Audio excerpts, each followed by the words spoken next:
Halo semuanya, coba deh jujur, pernah nggak sih kita mikir kalau masalah stunting atau kurang gizi di masyarakat kita itu ya cuma gara-gara kurang makan aja? Kayak solusinya tinggal kasih porsi makan lebih banyak terus beres? Kalau Anda mikir gitu, tenang, Anda nggak sendirian kok. Ini salah kaprah yang lumayan umum banget terjadi. Tapi tahu nggak? Kenyataannya tuh jauh lebih kompleks dan sejujurnya jauh lebih menarik buat kita bahas. Makanya, selamat datang di sesi pembelajaran kita kali ini. Saya super antusias banget nemenin Anda buat ngebongkar strategi di balik program gizi daerah. Anggap aja saya ini temen ngobrol, sekaligus ahli gizi Anda hari ini, yang bakal ngajak Anda ngelihat gambaran besarnya. Pernah dengar pepatah, butuh satu desa untuk membesarkan seorang anak?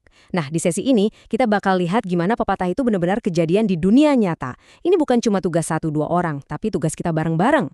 Oke, mari kita langsung selami inti masalahnya. Stunting, anemia, dan kurang energi kronis atau biasa disingkat KEK. Please, jangan anggap ini cuma sekedar deretan istilah medis atau angka-angka di atas kertas ya.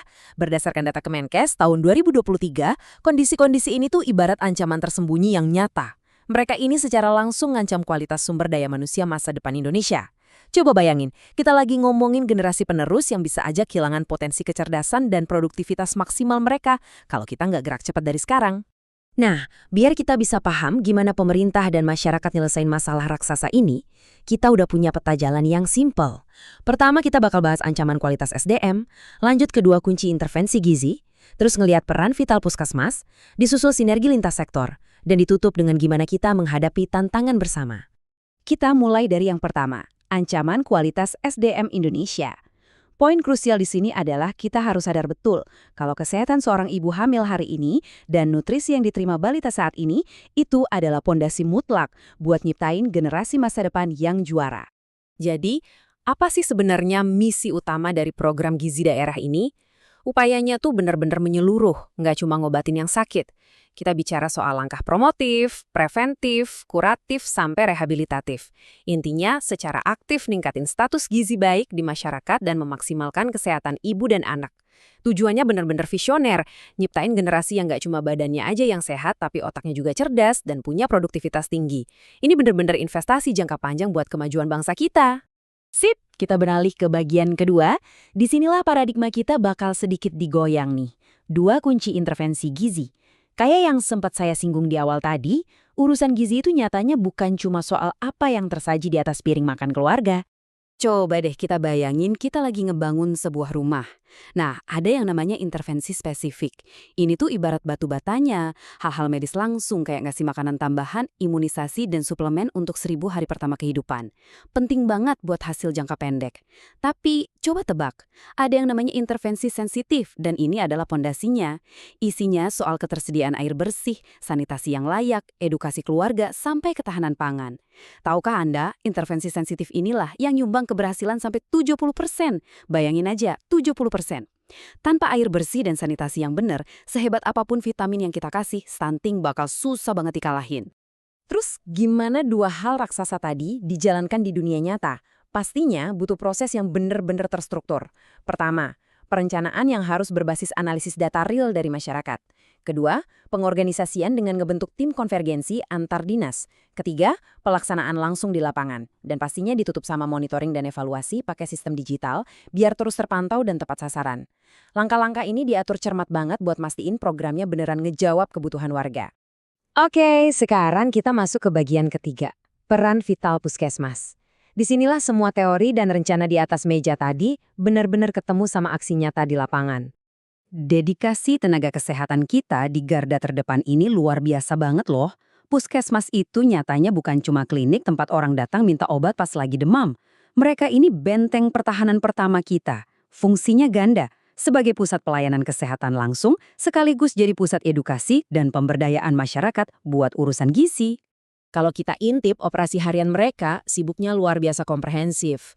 Mulai dari ngasih konsultasi dan edukasi gizi buat kelompok berisiko, rutin mantau gizi balita lewat aplikasi EPPGBM, sampai ngaktifin posyandu di tingkat desa.